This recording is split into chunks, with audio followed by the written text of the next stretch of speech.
My name is Cassie Lawson. I'm 32 years old. And 3 weeks ago at my father's retirement party, he said something that made me decide to remove myself from this family permanently. Picture it, a gleaming country club ballroom, 200 guests in designer suits and cocktail dresses, champagne moving through the room like a current. My father stood on stage with a microphone, working his way through introductions, calling up his family one by one. When he reached me, he smiled the smile I had seen 1,000 times, the one that looked warm to everyone else but landed on me like something sharp.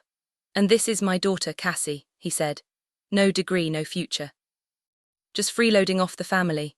He paused for effect. 200 people laughed. I didn't flinch, I didn't cry. I simply raised my champagne glass, smiled back at him and said, clearly enough for every microphone in the room to catch it, "Cheers, this is the last time any of you will see me." Then I walked out. The room went completely, utterly silent. What happened next is what I'm here to tell you. Let me take you back 12 years, to the day someone else decided my future for me. The Lawson family of Fairfield, Connecticut. That was how we were known. Upper middle class, respectable, exactly the kind of family that looked polished from the outside and kept its cracks carefully hidden. My father, Richard Lawson, was CEO of a mid-sized logistics company. We had a 6-bedroom colonial on 2 acres, a Mercedes in the driveway, and a membership at the most exclusive country club in the county. From the street, we looked perfect. My mother died when I was 8. Cancer, fast and merciless. I barely remember her face without photographs, but I remember her hands. Soft, always reaching for mine. 2 years later, my father remarried. Her name was Linda. She came with a son from her previous marriage, Marcus, 3 years older than me. Within months, they weren't just part of the family. They were the family. I became furniture. Not in any dramatic way, I want to be clear about that. No storybook cruelty, no scenes, just invisibility. Marcus got the praise for his grades. Mine were noted and forgotten. Marcus got the new car at 16, I got his hand-me-down. Marcus was the future of the company. I was also present. My father never raised his voice at me. He simply looked through me, the way you look through a window when you're trying to see something on the other side. But there was one person who actually saw me. My grandmother, Elena Lawson, my father's mother, called me every Sunday without fail. She asked about my classes, my friends, what I was dreaming about.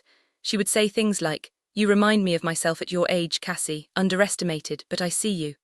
She left me something when she died, something no one else in the family knew about, but I'm getting ahead of myself. What I learned in that house was how to make myself invisible.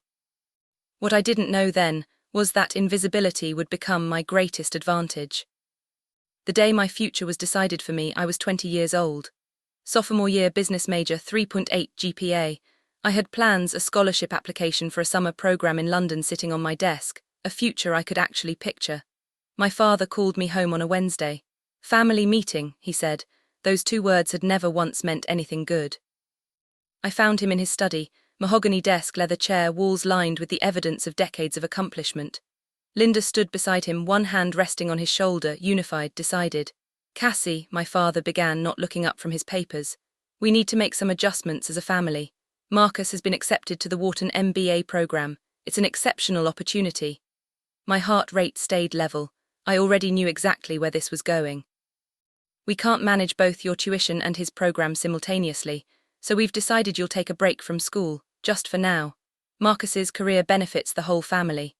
Linda's voice came in smooth and sweet beside him. "A girl doesn't need an MBA to build a good life, Cassie. You'll find a wonderful husband someday. That's what really matters." I sat there without moving, not because I was surprised. I had spent 12 years learning not to be surprised, but because some stubborn, foolish part of me had still hoped. "You promised you'd support my education," I heard myself say. "You told Mom before she died." My father's jaw tightened. "Circumstances change. When the company stabilizes, I'll make it right." He never did. What I found out later, through a cousin who let something slip, was that there had always been enough money. They had simply chosen not to spend it on me. I didn't argue that day. I just nodded. But I made a promise to myself, sitting in that leather chair across from my father's mahogany desk. This was the last time I would let anyone else decide what I was worth. I moved to Boston with $2,000 in savings and a suitcase of clothes that didn't suit the life I was building. My first apartment was a 400-square-foot studio above a laundromat in Allston. The radiator knocked all night. The walls were thin enough to follow my neighbor's television programming. I ate ramen for dinner and day-old bagels from the cafe where I worked the morning shift. But here's the thing about rock bottom, you can't fall any further. The only direction available is up. I got a job as an administrative assistant at a small logistics firm. Entry-level, modest pay, benefits. The owner, a blunt, no-nonsense man named Walter Barnes, noticed something in me that my family had spent years looking past. "You've got a real mind, Cassie," he told me one afternoon. "Use it." So I did. I stayed late. I learned every system, every process, every inefficiency in the operation. I took free courses online at night: supply chain management, operations, business fundamentals. MIT OpenCourseWare became my university. I didn't call home. I didn't ask for a single dollar. When my father's assistant mailed me a birthday card with a $50 check tucked inside, I tore it in half and dropped it in the bin. 4 years after leaving Connecticut, I had saved enough to start my own consulting firm. Meridian Consulting, LLC, just me, a laptop, and a rented desk in a co-working space on Newbury Street. I kept my name off everything public.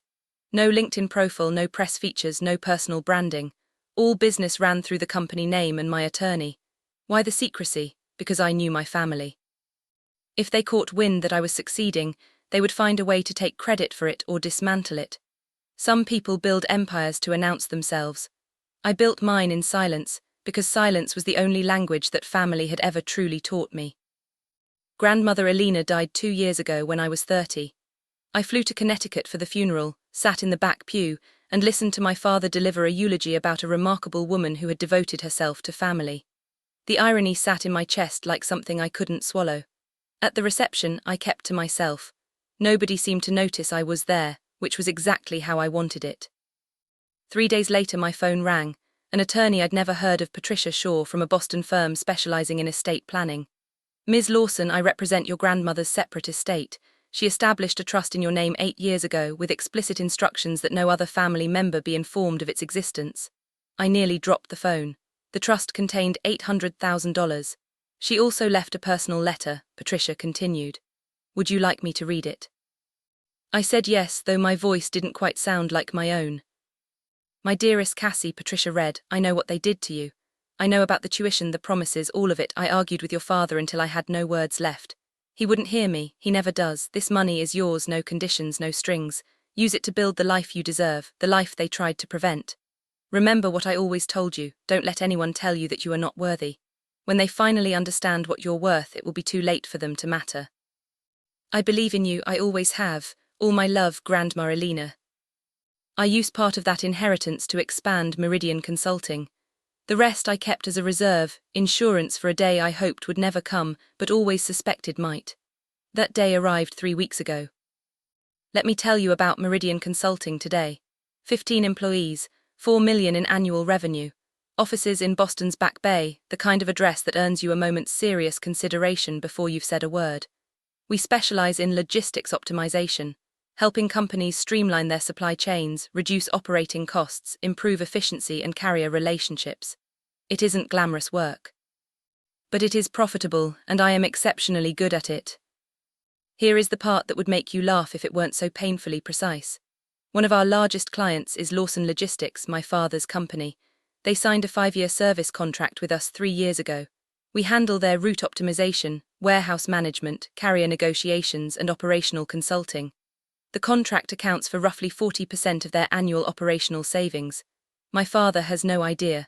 All communications run through my team. All contracts are signed by my CFO, Daniel Reeves. The several times Richard Lawson has praised Meridian Consulting at industry events, he has been praising his own daughter's work. The daughter he told 200 people was worthless. 3 weeks ago, I received a formal invitation to his retirement party, gold-embossed lettering on heavy cream stock. "Richard Lawson requests the pleasure of your company." I almost discarded it. Almost. But then I thought about Grandmother Alina, about 12 years of silence, about every broken promise and every door closed in my face. I RSVP'd yes, not because I hoped for reconciliation, not because I believed anything had changed. I went because I knew, with the quiet certainty of someone who has spent a lifetime studying a person, that my father would do something unforgivable that evening. And when he did, I wanted to be there to say goodbye on my own terms. I just hadn't anticipated how right I would be. The Fairfield Country Club hasn't changed in 30 years. Same crystal chandeliers, same self-satisfied valet service, same crowd of old money and new ambition performing their comfortable rituals. I wore a black Valentino dress, simple, elegant, quietly expensive. My grandmother's pearl earrings, a Cartier watch, and Herm's bag, everything I was wearing I had bought with money I had earned. That mattered to me more than any of the labels. Linda intercepted me at the entrance. She had aged gracefully, though her smile hadn't changed at all, still that practiced warmth concealing something considerably cooler underneath. Her eyes did a quick, practiced inventory of my outfit before she spoke. "Cassie, you came." Her tone managed to imply both pleasant surprise and mild inconvenience. "Your father wasn't certain you'd have something appropriate for the occasion." I smiled, how thoughtful of him to worry. Inside, 200 guests moved beneath crystal light. The assembled who's who of Connecticut business, bankers, attorneys, executives, a politician or two. I recognized some faces from my father's old dinner parties. None of them recognized me. Marcus swept past with a model-thin woman on his arm, not glancing in my direction. He was explaining his vision for the company's future to someone who appeared to be listening. Classic Marcus, all confidence, no depth. I found my seat assignment, table 14. The far corner near the service entrance, surrounded by family acquaintances I had never met, not the family table, not remotely close. I wasn't surprised, I noted it. A waiter offered champagne Dom Perignon, nothing short of the best for Richard Lawson's grand finale. I accepted a glass. Across the room my father's eyes found mine briefly. He gave a single nod, a dismissal dressed up as acknowledgement, and turned back to the guests who actually mattered to him. The evening had barely begun, and I already had everything I needed to confirm what I'd come here to verify. I have learned over the years that the most useful information comes to those who stay quiet and keep their ears open. From my corner table I watched and listened. The acoustics in that ballroom carried more than people realized. My father was holding court near the bar, surrounded by associates. I caught fragments: operational restructuring, strategic partnerships, the standard vocabulary of men who consider themselves important. Then Meridian Consulting has been absolutely transformative for us. He was speaking to a silver-haired man I recognized as a prominent shipping executive. They're essentially the backbone of our operations now. Whoever runs that company is a genuine talent. The other man nodded. I've been trying to arrange a meeting with them for months. Very private operation. Do you know who's behind it? My father shrugged pleasantly. Never dealt with them directly. Everything comes through their legal and account teams. Honestly, I don't care who they are as long as they keep delivering. I took a sip of champagne to hide my expression. My phone buzzed. A text from Daniel, my CFO, contract renewal documents from Lawson Logistics came in today. They're requesting another 5-year term, waiting on your decision. I typed back, I'll have an answer by end of week. What my father didn't know, what no one in that room knew, was that Meridian's contract with Lawson Logistics was approaching renewal. If we walked away, they would lose 40% of their operational efficiency practically overnight. In logistics, that isn't an inconvenience. That's the kind of wound a company doesn't easily recover from. I hadn't decided yet. Part of me wanted to keep the professional relationship separate from the personal damage. But watching my father accept praise for his company's performance built substantially on work I had created, I felt something shift in me. Tonight would determine everything. I went to refresh my champagne and found myself immediately surrounded by the extended family at the bar. Linda's younger sister, Susan, spotted me first. Her face moved through surprise, then pity, then condescension in roughly half a second. "Cassie, oh my goodness, I almost didn't recognize you." A quick scan of my outfit. "You look well, still up in Boston doing your thing." "Consulting," I said, "supply chain management." How nice. The way she said it suggested I'd described a very niche stamp collection. "Are you seeing anyone? Your father mentioned you're still single. 32 now, right? Time does move." Before I could respond, Linda's brother David materialized beside her. "Richard was just saying you're still finding your footing. Nothing wrong with being a late bloomer. Not everyone is built for conventional success, I suppose." The clarity that settled over me then was cold and precise. My father had briefed them in advance, distributed talking points, established the narrative before I'd even walked through the door. "Cassie had some emotional difficulties after leaving school," Susan continued, lowering her voice to a conspiratorial register. "Mental health challenges. So brave of you to come out tonight, all things considered." I felt my grip tighten on my glass, not from hurt I had moved past that years ago, from the sheer breathtaking audacity of it. "I appreciate the concern," I said, keeping my voice even, "but I'm doing extremely well, actually, better than I have ever been."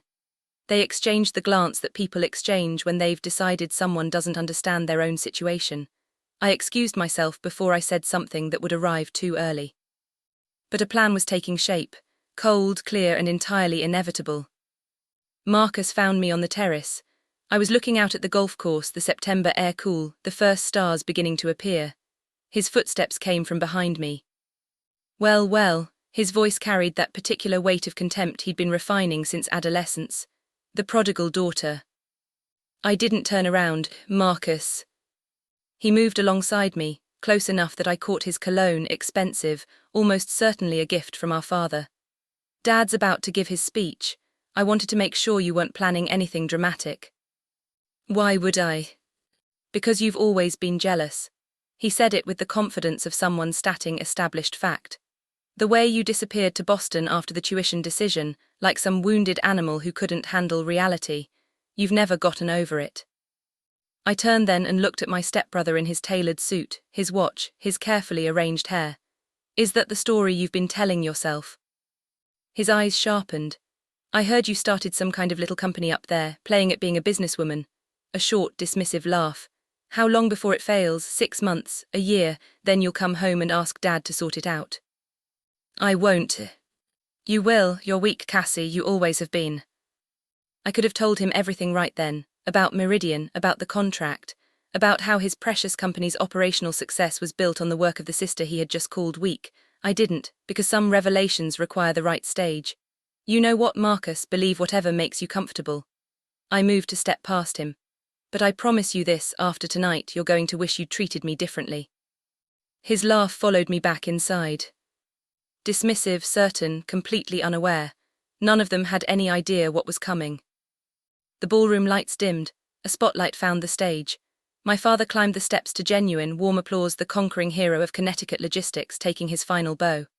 Thank you, he said, his voice carrying that practiced, perfected warmth. 40 years in this business, what a ride. Laughter, more applause. He moved through his speech with ease, thanking partners, employees, mentors, invoking luck and hard work and the grace of good timing. He was generous with credit for everything that had gone right and silent about everything else. Then came the family portion. I couldn't have done any of this without my incredible wife, Linda. He gestured toward her table. 30 years of patience with my late nights and last-minute flights, an absolute saint. Maury applause. Linda pressed a tissue to the corner of her eye, precisely on cue, and my son Marcus, who takes over as CEO in January. Richard beamed in a way I had never once seen him beam in my direction. The future of Lawson Logistics, I couldn't be prouder. Standing ovation. Marcus rose and acknowledged it like a man who had always expected this moment. Then my father's eyes moved to me, and something shifted in them, something deliberate. And of course, my daughter Cassie. The spotlight swung to my table. I felt 200 pairs of eyes arrive on me simultaneously. No degree, no real career, just freeloading off the family. He paused to let it land. But hey, at least she showed up tonight. Maybe one day she'll find a wealthy husband to take over. The room filled with laughter. Real, easy, comfortable laughter. The kind that comes from people who believe they're sharing in a light-hearted moment, not witnessing something dressed up as a joke that isn't one.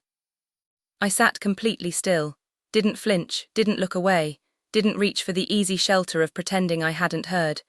I simply waited for the laughter to run its course. Then I stood up. The room shifted the moment I rose. A ripple of attention, some curious, some already pitying, some bracing for the spectacle of a woman finally breaking under what they'd been told was her father's harmless teasing. I picked up my champagne glass, slowly, deliberately. My father's smile faltered by a fraction. I had never reacted before. I was supposed to absorb it as I always had and sit back down. Congratulations on your retirement, Dad. My voice was clear, steady, and easily picked up by every microphone in the room. 40 years in business, that is quite an achievement. I paused. You taught me a great deal about hard work, about sacrifice, about exactly the kind of loyalty a family can expect from you. The silence that followed was total. I could hear ice settling in a glass at a table 3 rows away. I raised my champagne slightly higher. So cheers. I held the glass up. This is the last time any of you will see me. I set it down without drinking, picked up my bag, turned, and walked toward the exit. My heels on the hardwood floor were the only sound in that room. I didn't hurry. I didn't hesitate. Spine straight, head level, I crossed the full length of that ballroom while 200 people sat in complete silence trying to make sense of what they had just watched. The daughter they had been told was broken had just walked out on her own terms, without a scene, without a breakdown, without giving anyone anything to dismiss or explain away. I pushed through the double doors and stepped into the night, and for the first time in 12 years, I could breathe all the way down. I was nearly at my car, a black Tesla Model S, when I heard footsteps behind me. Cassie, stop right there.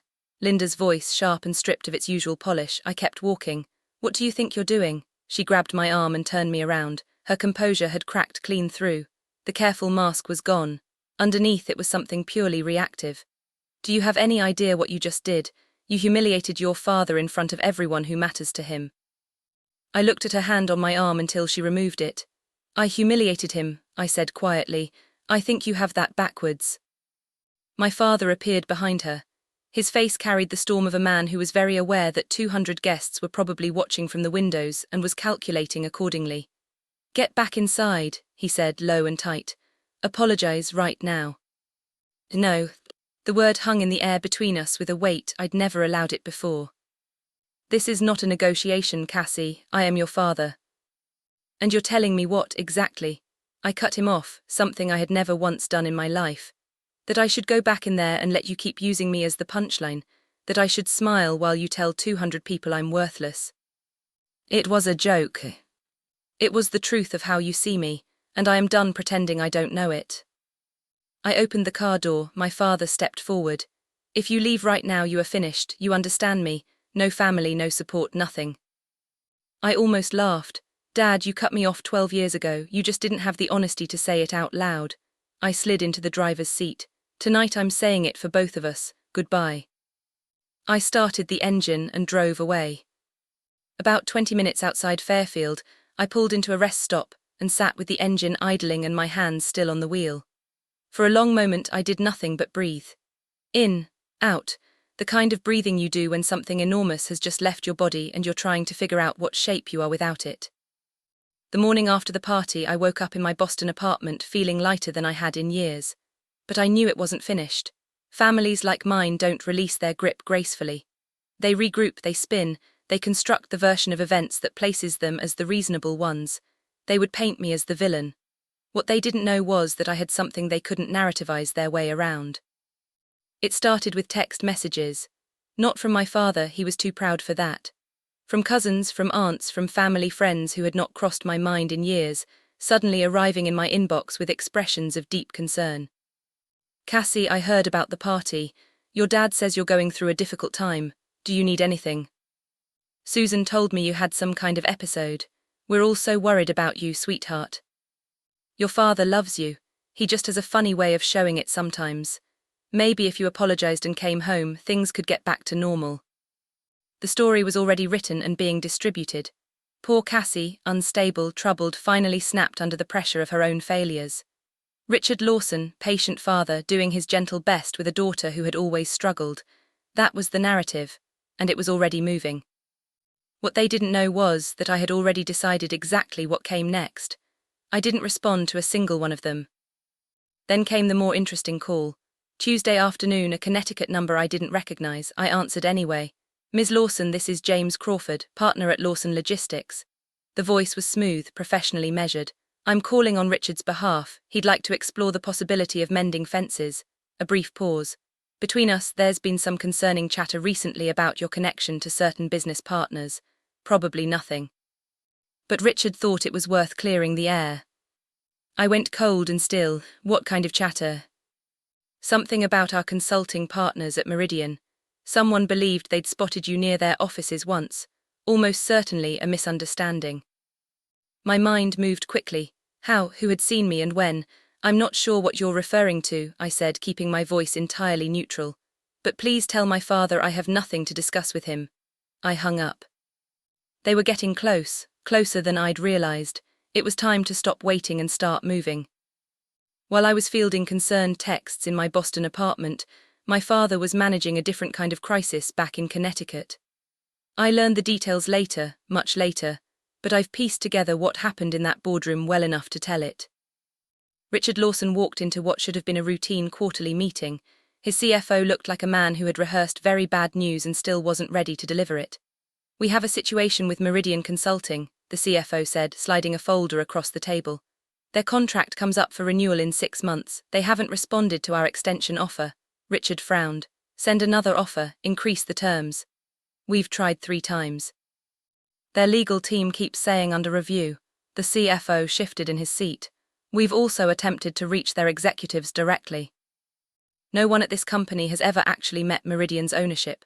Every interaction has been virtual, account managers, legal representatives, intermediaries." A long silence.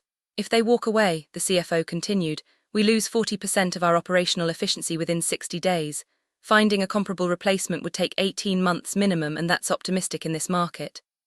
"I know what it means," Richard said sharply. He stared at the folder. Something was nagging at him, the timing, the sudden silence, the fact that this was happening so soon after the party. "Find out who owns that company," he said. "I want a name by end of week." What Richard didn't know was that the name he was looking for was already on his own family tree. Thursday evening my phone rang. "Linda, I almost let it go to voicemail, but curiosity won. Cassie, sweetheart, pure honey and warm concern, the performance of a woman who had been rehearsing for at least an hour. I've been so worried about you." "Have you?" "Of course, that's what family does." A soft, intimate laugh as though we shared something. "About the party, your father feels just terrible. He didn't mean any of it. You know how he gets when he's nervous." He was trying to lighten the mood. "He told 200 people I had no future and no worth. He exaggerates when he's anxious. You've always known that." A pause, then a pivot. "Why don't you come down this weekend, just dinner, the 4 of us, start fresh." I could picture her exactly perched in that immaculate living room, one hand curled around a glass of white wine, having mapped out this conversation in advance. "Does Dad want to apologize?" I asked. A slight hesitation. "He wants to move forward, isn't that what matters? So, no apology. Cassie, don't be difficult, we're reaching out to help you." "Help me," I repeated. Now, after 22 years of making sure I understood I wasn't really part of this family. Another pause, longer this time. When her voice returned, the warmth had drained out of it entirely. "Whatever you're planning, and I know you're planning something, it would be better for everyone if you came home and talked this through." "No." I hung up before she could respond. They knew something, they just didn't yet know how much to fear it. The next morning I drove to Patricia Shaw's office in downtown Boston. Patricia had been my grandmother's attorney, and since the trust had passed to me, she had become mine. Her office was glass and steel with a clear view of the city, the kind of space where serious things got decided. "I've been expecting you," she said when I sat down. "This is about Lawson Logistics. They're investigating Meridian, trying to identify the ownership." She nodded, unsurprised. "Your anonymity was always going to have a shelf life. The question now is how you want this to unfold."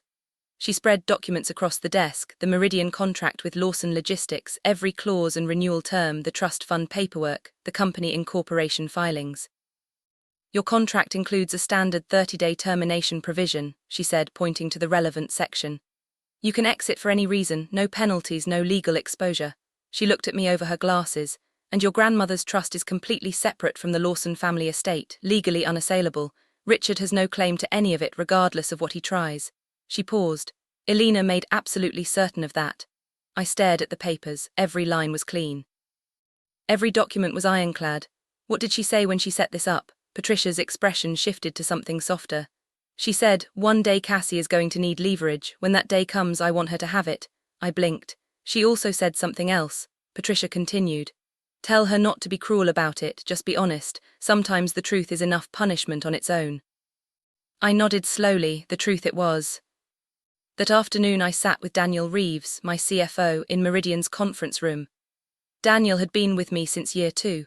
He knew the whole story, my family, the Lawson contract, every reason my name had been kept off the public record. He was the closest thing I had to a true ally in the business. "They want to renew," he said, scrolling through his tablet. 5 years, they've actually increased the offered terms by 12%, they're nervous. They should be. I pulled up the financial projections on the conference room screen. The numbers told a story that left no room for interpretation. If we walked away, Lawson Logistics would lose 40% of their operational efficiency within 60 days. In logistics, that wasn't a difficult quarter. That was a company in freefall. "Marcus just took over as CEO," Daniel said quietly. "If this lands on his watch, his reputation is finished before it begins." We sat with that for a moment. It felt surreal holding this much consequence over people who had spent years making me feel like I held none. "What do you want to do?" Daniel asked. I had been thinking about it for days, about grandmother Alina's words, about the difference between revenge and truth, and about what kind of person I intended to be. "Draft the termination letter," I said finally. 30-day notice per contract, no accusations, no personal language, business only, strategic repositioning, that's all they need officially. I paused. "But I'm also going to write my father a personal letter. Separate envelope. He deserves to understand exactly who he's been depending on, and exactly why that's ending." Daniel nodded. "When?" "Monday morning, first thing." I spent all of Sunday on that letter. Not the formal termination Daniel handled, that the clean professional language, the clinical explanation that would go into the official file. I wrote the personal one, the true one. I went through 7 drafts. The first was 2 raw pages of catalogued wounds, every hurt given its moment. The second was too cold. The third begged too much to be understood. The final version was simple, direct, factual. "Dad, you told 200 people I had no future. You told them I was worthless. I want you to know something. The company you've been calling the backbone of Lawson Logistics, Meridian Consulting, is mine. I built it, I own it. For 3 years, the daughter you dismissed has been a cornerstone of your business. I'm ending our contract not as revenge, but as a boundary. Grandmother Alina left me a trust fund you never knew existed. She saw what you couldn't, that I was worth investing in. Everything I have I built myself with her faith and without your support. I don't need your apology, I don't need you to understand. I just need you to know that I am not what you said I was. I never was. Please don't contact me again. Cassie Alina Lawson." I included my middle name deliberately, the name I'd added 3 years ago in honor of the only person in that family who had ever truly believed in me. I also enclosed a photocopy of Meridian's incorporation papers, my name listed as sole owner, entirely visible. I read the letter 3 times, checked for excess emotion. Found none, just the truth, sitting plainly on the page. Sometimes I thought that really is the most effective thing of all. Monday, 9 in the morning. Courier confirmation. The package had been received at Lawson Logistics headquarters. Signed for by someone named Patricia Chen, Richard's executive assistant. I remembered her from childhood. I sat in my office and watched my phone. 10:15 missed call, Richard Lawson. 10:17 missed call, Richard Lawson. 10:23 missed call, Marcus Lawson. 10:31 missed call, Linda Lawson. 10:45 missed call, Richard Lawson. 11:02 text from Richard, "Call me, now." 11:15 text from Marcus, "What the hell is this, call us immediately." 11:34 text from Linda, "Cassie, this is not funny, answer your phone." By noon, 12 missed calls, 8 texts, 2 voicemails I didn't open. I didn't respond to any of them. I had waited 12 years for this particular morning. They could wait a few more hours. At 2 in the afternoon, my assistant knocked. "Ms. Lawson, there's a family here, they say it's urgent." So they had driven to Boston. 5 hours through traffic, running on panic and adrenaline to confront me in person. I took a slow breath, checked my reflection in the window, straightened my blazer. "Put them in conference room B," I said. "I'll be there in 5 minutes." I thought of grandmother Alina's letter as I walked down the hall. Don't be cruel, just be honest. Conference room B has glass walls. I had chosen it deliberately. My 15 employees could see inside without hearing a word, witnesses to ensure the meeting stayed civil, nothing more. When I entered, Richard, Linda and Marcus were standing near the window looking out at the Boston skyline. They had never seen the city from this angle, from my office, my building, my territory. My father turned first. His face had aged in ways I hadn't registered at the retirement party. He looked grey. He looked tired. He looked, for the first time I could remember, uncertain. "Cassie," his voice cracked slightly on my name. "Dad, Linda, Marcus." I took the seat at the head of the table, calm, unhurried. "I assume you received my letter." "Your letter," Marcus stepped forward, one finger raised. "You can't just, this isn't." "Sit down, Marcus." My voice was quiet and entirely firm. "I won't have this conversation with anyone who's yelling across a conference room." He looked at my father. Richard gave a sharp nod. They sat. Silence for a long moment. "This is some kind of misunderstanding," Richard finally said, leaning forward. "Meridian Consulting you can't have possibly built." I did. I slid a folder across the table. Company registration, tax filings, client history, 3 years of documented contracts. Your company signed with mine 3 years ago. You've praised our work at industry events. You told a room full of executives we were the backbone of your operations. I held his gaze. You just didn't know you were praising me. Linda's color had drained. But you don't have a degree, you were just. A what, Linda? I asked. A disappointment, a lost cause. I was a 20-year-old who was told to sacrifice her future for someone else's. I built something anyway. Silence again. My father stared at the documents in front of him as though he expected them to contradict themselves. Okay, Richard's voice had thinned to something strained, the composure he'd spent decades constructing beginning to fracture at the edges. I apologize. About the party, about what I said, I'm sorry. Is that what you need to hear? Can we now talk about the contract? You're sorry because you need something from me, I said. That's not an apology. For God's sake, Cassie. Marcus slammed his palm on the table. Do you understand what happens if you pull this contract? 70 jobs gone, real people, not just numbers, because you want to make a point. It's not a point, it's a business decision. He was on his feet now. You've been planning this for years, waiting to tear us apart, that's sick. I planned nothing, I kept my voice level. I built a company, your company chose to become dependent on mine, that consequence belongs to the choices your father made, not to me. I turned back to Richard. You want to know what I find most remarkable? I wasn't planning any of this, I would have continued the contract. I had no intention of using this against you, but then you stood in front of 200 people and told them I was worthless. I let that sit. You chose this, Dad, not me. His jaw worked. For just a moment, a brief, unguarded moment, I saw something move through his eyes, something that might have been recognition. Then it closed over again like a door swinging shut. What do you want? He asked flatly. Nothing you can give me. There must be something. You're not listening. I don't want anything from you. I never did. I just need you to know the truth. Richard's expression hardened into something I recognized from childhood, the steel that arrived when he had run out of reasonable arguments. Fine. If this is how you want it, you're done with this family. No inheritance, nothing. I almost laughed. Dad, you cut me off at 20 years old. What inheritance have you been holding over me? I have connections, lawyers, I can make things very difficult. On what grounds? I leaned forward slightly. Every document is legal. Every contract was signed in good faith. There's nothing here to litigate and we both know it. Don't be so certain.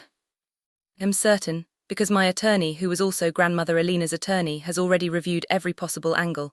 I watched his expression shift. You remember Patricia Shaw? Alina chose her specifically because she anticipated you might try something like this someday. I placed a photocopy of the trust document on the table. She left me $800,000 in a trust structured so that you cannot touch a cent of it. She knew exactly what kind of family she had raised. That's why she protected me from it. Linda drew a sharp breath. Margaret, Elena, she knew about all of this. She knew everything, she knew from the beginning. Richard's face moved from red to white and back again. She had no right to do that behind my back. It was her money, she had every right. I stood up. This meeting is finished, I've said what I came to say. I moved toward the door, then paused. One more thing. If any of you contact me again, calls, messages, showing up uninvited, I will release every email, every document, every record of how this family has operated. All of it is legal. All of it is backed up. And all of it would make a very compelling story for anyone in the Connecticut business community who might be curious. I opened the door. The receptionist will show you out. I stood in the doorway and watched them gather themselves. 3 people who had spent my entire life making me feel small, now looking remarkably small themselves. My father rose slowly, the movement of a man who has just registered how tired he is. Linda clutched her bag against her chest. Marcus stared at me with something I hadn't seen in his face before, not contempt. Fear.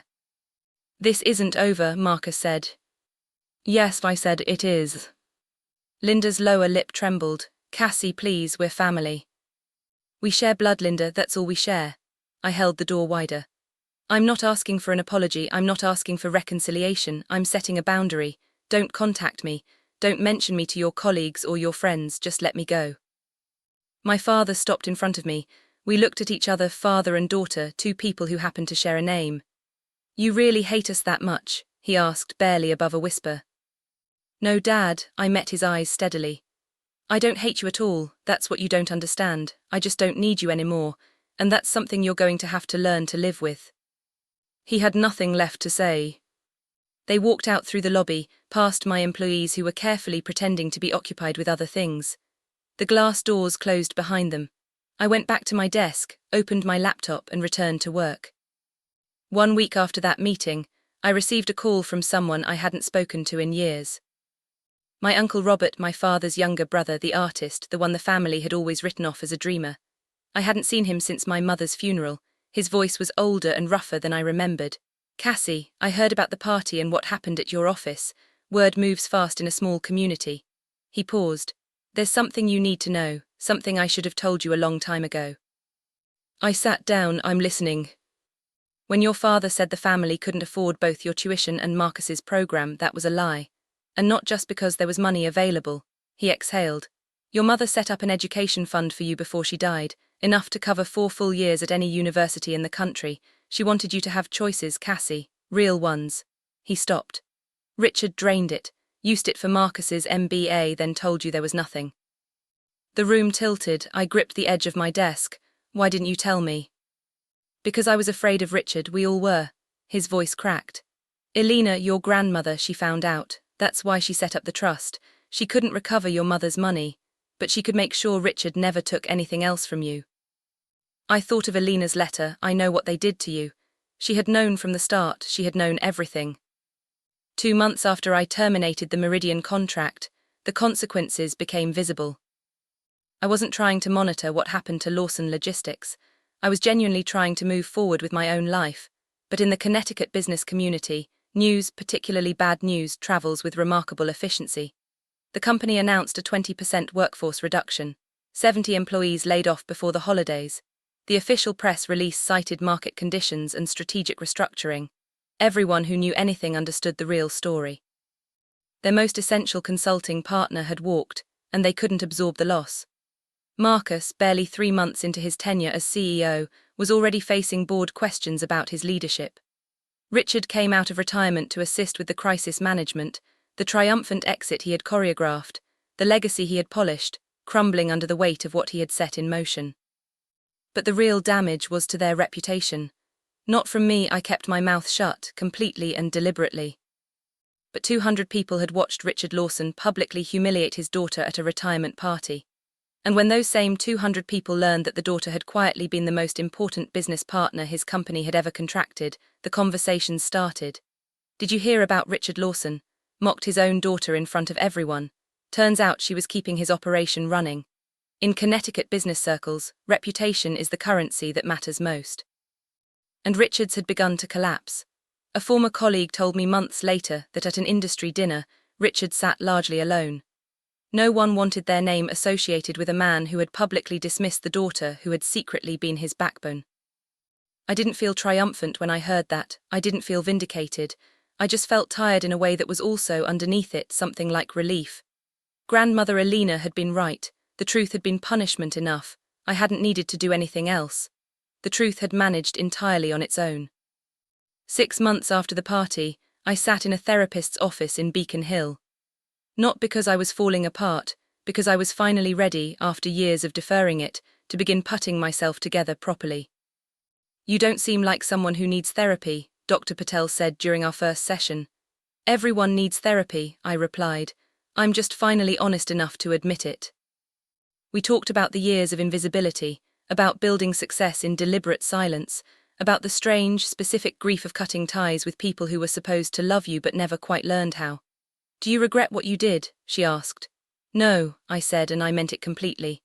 "I regret that it had to happen, but I don't regret protecting myself." Outside the therapy office, my life was good, better than good. Meridian was growing steadily. We had replaced the Lawson contract with 3 smaller clients, more diversified, more stable, less loaded with the weight of personal history. Daniel received a promotion. We hired 4 new people. We moved to a larger office with a view of the harbour that I sometimes stopped to look at, just because I could. I reconnected with Uncle Robert over dinner once a month. He told me stories about my mother, the real ones, not the careful, edited versions my father had permitted. She had been fierce, apparently, stubborn, a fighter who didn't yield easily. "You're exactly like her," Robert said one evening. "She would be so proud of you." I kept Grandmother Elena's photograph on my desk. I visited her grave every month and left flowers and told her what was happening in my life. It felt strange, talking to a headstone in a quiet cemetery. It also felt in its own way like being heard. "I did it, Grandma," I told her one spring morning. "I didn't let them decide what I was." The wind moved through the trees above me. If I listened a certain way, I could almost hear her voice. "I knew you would, sweetheart, I always knew." Here is what I learned, if you're looking for it. Your worth is not determined by a degree. It is not determined by your family's opinion of you, or by who claims to believe in you, or by who works hardest to tear you down. Your worth is determined by what you build when no one is watching, by who you become when everyone has already counted you out, by the life you create with your own two hands, in the years when you have no safety net and no one cheering. My father believed he was putting me in my place at that retirement party. He thought he was reminding 200 people, and me, of where I stood in the family order. What he actually did was give me permission to leave. And leaving, it turned out, was the thing I had needed all along. I don't hate my family. That's the part people seem to find hardest to understand. Hatred takes energy. Hatred is a chain that connects you to the very thing you're trying to walk away from. I would rather spend that energy on work I believe in, on people who genuinely see me, on a life that is entirely, irreversibly mine. Boundaries are not revenge, they are not punishment. They are simply the line where your life begins and someone else's damage ends. If you are in a family that makes you feel small, if there are people in your life who see your potential as a threat rather than something to be celebrated, if you have ever been the invisible one, the overlooked one, the one who gets seated near the service entrance, I see you. I have been you.